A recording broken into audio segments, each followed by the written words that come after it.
Hello students, I'm Himani Sharma, your UGC NET educator. In this new YouTube video, we are going to move forward with the concept series that we have, and today we are going to talk about an Indian dramatist as well as if we talk about an Indian author.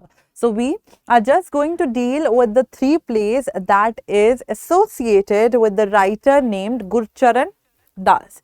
So we have seen his plays, we have seen his questions, the questions around him which pop up in the NET examination, and we need to be aware of all the Indian dramatists which are important from the NET perspective so that we do not even miss out on one point that we knew this answer but we did not answer basically.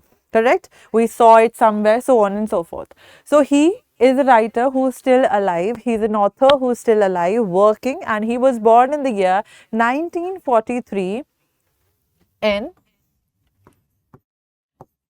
Lyallpur, that was in British India during the British Indian reign. Correct? So he was born there, and we see that he was a writer, and he is a writer basically who talks about not just one theme but different times, different types of themes which are there, like the theme of betrayal, the theme of loneliness, the theme of laughter even. So things which are different from one another find a thought, find a place in the plays or as well as the works which are written by Gurcharan Das. He in today's time as well, he is a regular columnist in the Times of India. So he writes certain columns in different 4 or 5 languages which are there. So he writes the columns for those very things in the newspaper, the Times of India. There are certain notable works of his. There is A Fine Family, which is a novel, right? Then the 2 book-length essays he has written. India Grows at Night as well is a work written by Das, and it has a subtitle, A Liberal Case for a Strong State.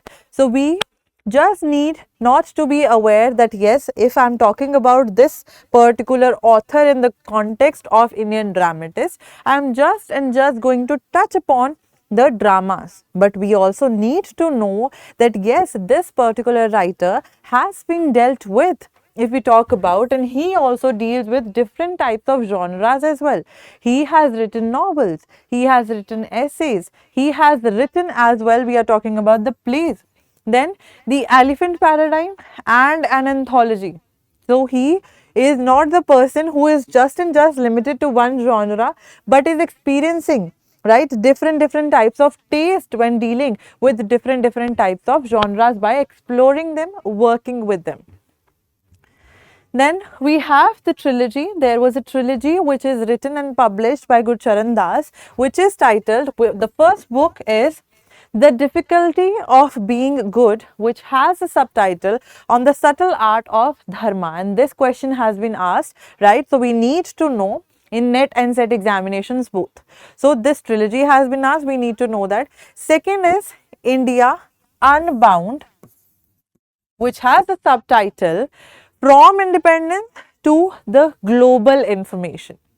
Third book in the trilogy of Das is titled as Kama, The Riddle of Desire. Why do we desire things? Why do we desire what we do, right? So he talks about, here he talks about the theme of independence and leading to the modern times. There he talks about desire altogether. The theme is or can be seen in the trilogy from the title itself. The difficulty of being good, that what is dharma and how the concept of dharma is dealt by Das. Does he talk about dharma in the context of religion, or does he talk about dharma in the context of the righteousness that a person should maintain regardless of which religion they do belong to? So we have seen, if some of you would have read Bhagavad Gita, you would have seen that Lord Krishna puts emphasis on dharma. Right? So the dharma that he talks about, in my interpretation and mostly acceptable, interpretation is that people in today's time as well misinterpret is that Lord Krishna does not talk about the context of dharma with religion. He talks about the concept of dharma with being right. He tells that your actions should be right. Karm ki, karm karte jao aur phal ki chinta mat karo, etc. So all these things which have been there in the book, how that Indian heritage has been dealt with in the context of the trilogy which is published and written by Das. Then we have Laran Sahib, a very, very important play, right, which we do not really have a summary of altogether. So, for the entirety, you will have to read the play. But of course, through these lectures, through these videos, we are going to see the overview or the basic theme which is prevalent in the play. So, this is his first play, and he wrote 3 plays basically, as we already will be moving forward, and I'll be telling you that the second play was Meera, then 9, Jakko, Hill, etc. This play, Laran Sahib, was written in 1968 and won the Sultan Padamsee Prize in 1968, which was related to the Indian theatre, Indian drama, Indian plays basically. So, this is one such prominent award which was there for the Indian dramatists, Indian playwrights, etc. And he was the first one to get that very particular award. How fascinating and how inspiring that very particular thing is. So, he won the first Sultan Padamsee Award in 1968. Then Laran Sahib, Meera and 9 Jakko Hill. These 3 plays have been published under one collection again. The title of the collection is 3 plays, where we have Laran Sahib, Meera and 9 Jakko Hill.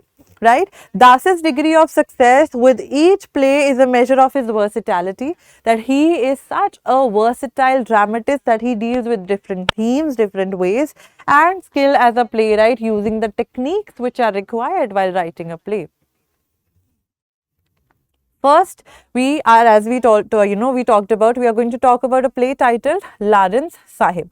This was a play which was associated with the British reign, that how the British East India Company was ruling India after Maharaja Ranjit Singh's death. Correct? So, concentrates on the period of confusion in the history of Punjab. So, this play basically deals with the history of Punjab, and he also belonged to Layalpur. Right? So, of course, he was very much, let's just say, he was very much aware of what was happening in Punjab or what had happened in Punjab. So, the theme of history, the amalgamation of history, factual information, and then again using the technique of fiction to produce a play could be seen in here. Negotiates with the crisis that overtook the condition when the East India Company routed the Sikhs, right, 7 years after the death of Maharaja Ranjit Singh in 1839. So, he, as I already told you, this is very important thing to note down. He deals with history, he puts on facts, and of course, he also talks about the fiction by giving it the role of a play basically. The death of Ranjit Singh, Maharaja Ranjit Singh, was observed by political instability, because at the time of his reign, at the time when he was the king, there was political stability. Things were good, but after his death, of course, the instability will pop in, and the rapid evolution of the government which was happening during the 19th century, that could be seen, because Maharaja Ranjit Singh passed away in 1839. So, in the 19th century basically, if we talk about how when the British were there ruling in India, how they were the ones who started ruling, unethically basically. Selfish and corrupt leaders arrived at the front. They capitalized the condition, began to eye the land of the 5 rivers, Punjab, right? Why do we call them Punjab? We call them Punjab, or we call Punjab because it is it is a combination. The dharti, if we talk about during the times of Maharaja Ranjit Singh and before independence as well, it was given the name Punjab, so which means Panj, right? I can't write it in Punjabi basically. Some of you might not understand. Ab.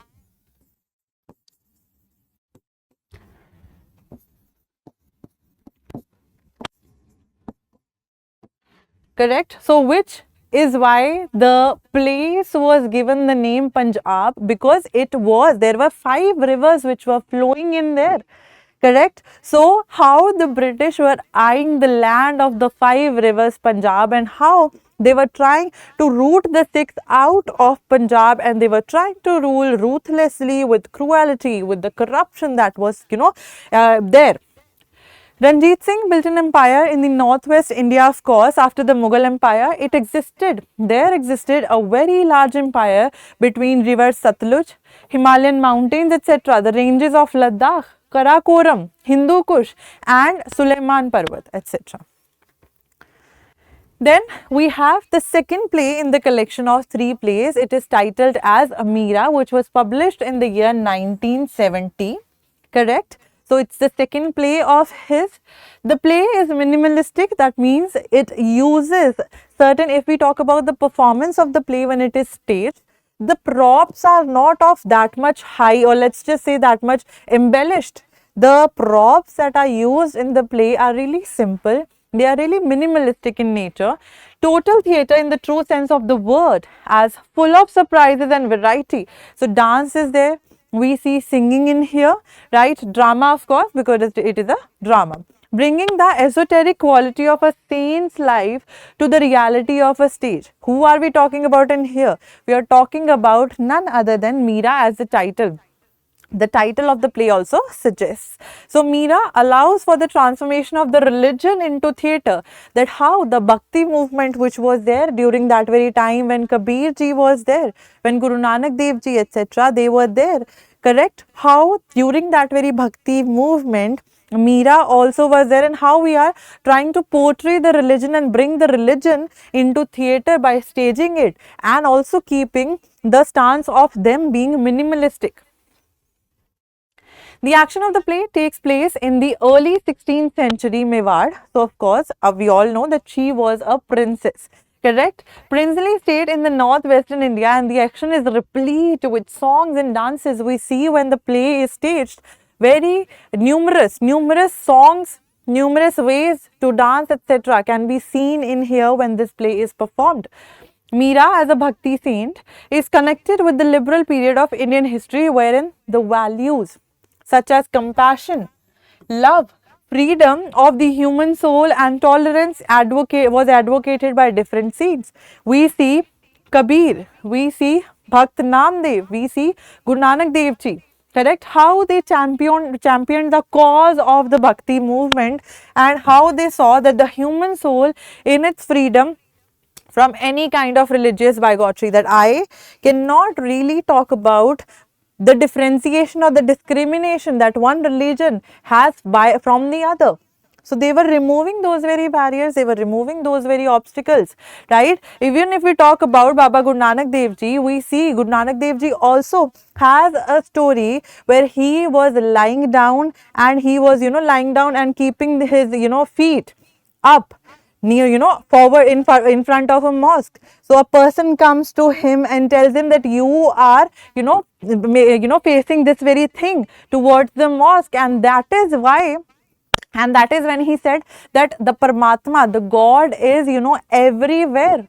Why and where can I not put my feet? So, those very teachings which were talking about compassion, which were talking about love, which were talking about respect for each and everyone regardless of the religion, can be seen in the Bhakti movement, and how Meera also dealt with, and she was also so engrossed in these very particular things. Correct? At the same time, they advocated freedom of worship from the ritual-based religious mysteries of the organized religions which were there already, and thus championed a middle path. Correct? So, of course, these very things can be seen in this very play as well, that how she also deals with these particular things, that even if she was a princess, how when she fell in love with Lord Krishna, with the Bhakti movement that we talk about, how she championed the cause of that very particular thing, that regardless of any religion, regardless of anything, I can be devoted to my Almighty, I can be devoted to Lord Krishna. Then we have the third play in the collection, three plays. The third play is titled 9 Jakko Hill, which was published in the year and written in the year 1996. Revolves around a Shimla family in 1962. So this is the backdrop. This is the context of the story where we see that realism could be seen. Things are shown as they were. And we see the characters which are there, how they are certain times they are facing discontentment. They are not content with their own selves. There is frustration, there is jealousy, different types of emotions can come onto the forefront if we deal with this very play, if we read it, if we see the staging of this very play. The play is about a changing social order, that how, of course, Ansuya and her family, who belong to the old aristocratic class, how they are also trying, how there is a conflictual information, how there is a conflictual imbalance could be seen between Ansuya and her family, who belong to the old aristocratic class, and Deepak and her mother Chitra, who are representing the new ethos of industrial society. How there are differences among the two. Some people believe in the old ways of living, and some people, with the industrialization taking place, how they are trying to deal with the new things, the new modern things per se, which are coming in the front. Correct? The play depicts the story of two migrated families from Lahore to India after partition and the colonial hangover in its decadence and narrowness. So we see the colonial stance getting reduced here, but of course the two families and how they are struggling, how they are discontent with the this family is discontent with the new, the modern, modernism which has come in front. We have Deepak, who is a successful executive in a company in Bombay, represents Indian middle class youth, who believes in doing things practically and with great enthusiasm. So there is one class which we can see in here. He echoes certain beliefs of the writer himself, basically. So we can see that some type of autobiographical elements could be seen here in 9 Jakko Hill. So if they ask a question that amongst the three plays written by Gurcharan Das, which amongst the following is the one which has semi-autobiographical or autobiographical elements per se, so we can talk about this very particular thing where the character Deepak somewhere or the other is the one which resonates, which represents or relates to the character of Gurcharan Das as well. Deepak of 9 Jakko Hill and With Arjun of a Fine Family, the novel that we are talking about, constitutes a vision of Gurcharan Das's economic liberalization. That how we should be, even if we are moving forward with the economy, even if we are liberalizing the economy, we need to put forward the moral values, we need to see the effects. The play deals with the effects, of course, with the changes which are peeping in with the human relationships, on the human relationships, and how even if Gurcharan Das deals with that, how even if changes are coming in, we need to be aware of we need to be keeping up with the social and moral values along with the, development, the economic development, upliftment that comes with them, and how to maintain a balance and equilibrium between these two things is what has been represented in this very play, 9 Jakko Hill, written by Gurcharan Das. Now I have a question in here. Following persons won the Sultan Padmasi Award playwriting award for his first play, Lawrence Sahib. We all know the answer to it. The answer is of course option B, that is Gurcharan Das. Moving forward, next question, Lawrence Sahib by Gurcharan Das is about what? The answer to this question is, it is about the events in Punjab in the 19th century. Option D is the correct answer, because we saw that in 1839 when Maharaja Ranjit Singh passed away, how the events were taking place, how the Britishers were trying to rule in Punjab, and how they had their eyes on the Punjab, the 5 rivers which were flowing in the lands of Punjab, and how they were trying to get that very particular thing as well under their control. So we see the power relations also working in here, and how the disproportionate balance was seen when Maharaja, the instability which could be seen in the empire. Correct? So this was what we were supposed to cover in this very particular video, where we were dealing with Gurcharan Das, his trilogy, his plays, his novels, etc. If not much of anything, of course the plays, because we were dealing with Indian dramas, but we also noted down the notable works which were written by him.